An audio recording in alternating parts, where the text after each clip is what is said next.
2025年4月份生活聖言。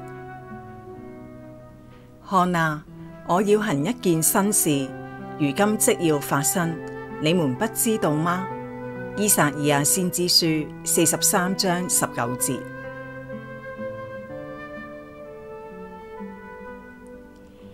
以色列子民流亡到巴比倫，佢哋喺耶路撒冷嘅聖殿被毀之後，帶俾佢哋造成咗集體嘅創傷，從而引發咗一個神學問題：天主仍然同我哋喺埋一齊嗎？定係佢已經拋棄咗我哋？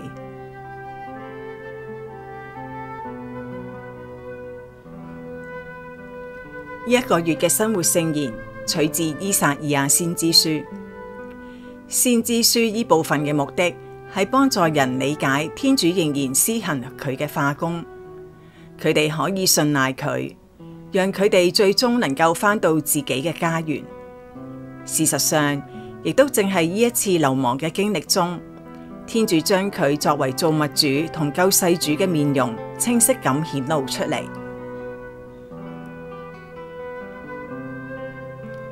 看啊，我要行一件新事，如今即要發生，你們不知道嗎？依撒意亞先知書43章19節。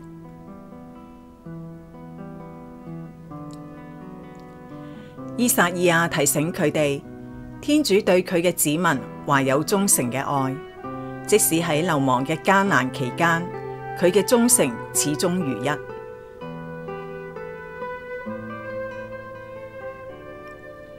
即使對亞巴郎嘅應許睇嚟好似無法實現，而佢嘅盟約似乎陷入咗危機，但係天主臨在喺人類嘅歷史當中，以色列子民仍然處於特別優越嘅地位。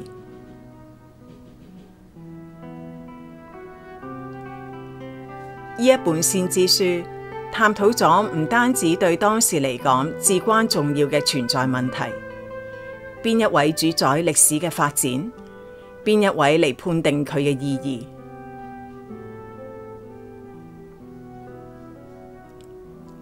呢一個問題，我哋亦都可以由個人嘅角度嚟問：邊一位掌握住我嘅命運？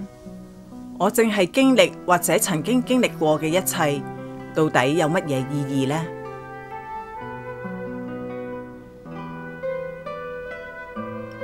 看啊，我要行一件新事，如今即要發生，你們不知道嗎？依撒意亞先知書43章19節。天主喺每個人嘅生命當中不斷咁施行佢嘅化工，行新事。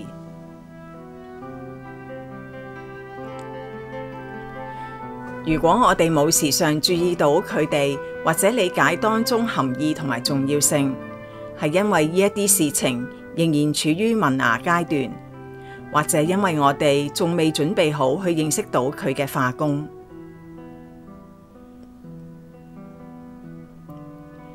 由於我哋被身邊發生嘅事折磨我哋靈魂嘅千萬種擔憂同困擾我哋嘅想法，或者我哋冇足夠長嘅時間停落嚟，好好咁觀察呢一啲新事，係代表住佢臨在嘅確切標誌。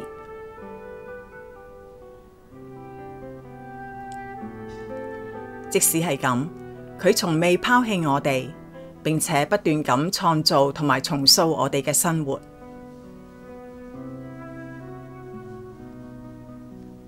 盧加納曾經咁樣講：我哋係天主所創造嘅新事同新嘅受造物。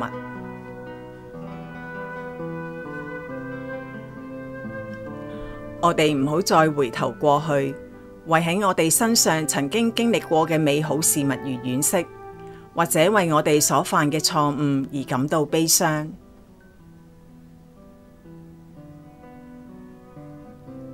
我哋堅信天主嘅旨意，佢能夠繼續創造偉大嘅事物。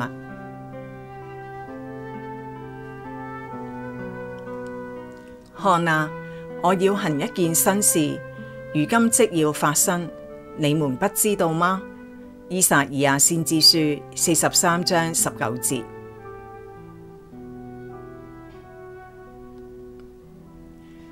喺我哋嘅人生當中，有好多同我哋走埋一齊嘅同路人，我哋嘅團體、朋友或者同事，讓我哋嘗試大家一齊合作，彼此溝通同埋互相切磋，唔好失去信心，堅信事物明天會變得更加好。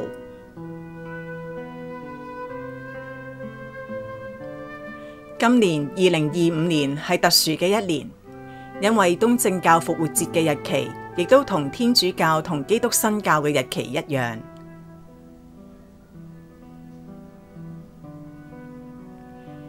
願呢一次共同慶祝復活節嘅盛事，見證各教會願意不斷咁進行對話嘅決心，共同應對人類嘅挑戰，並且促進聯合行動。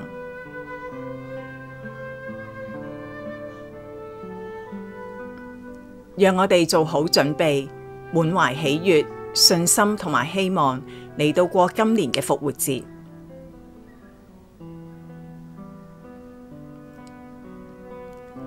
基督由死者中復活咗，所以喺跨越咗我哋嘅沙漠之後，讓引領歷史同引導我哋生命嘅嗰一位陪伴住我哋同行。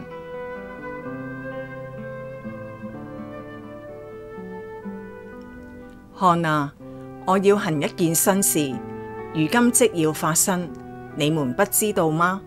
依撒意亞先知書43章19節。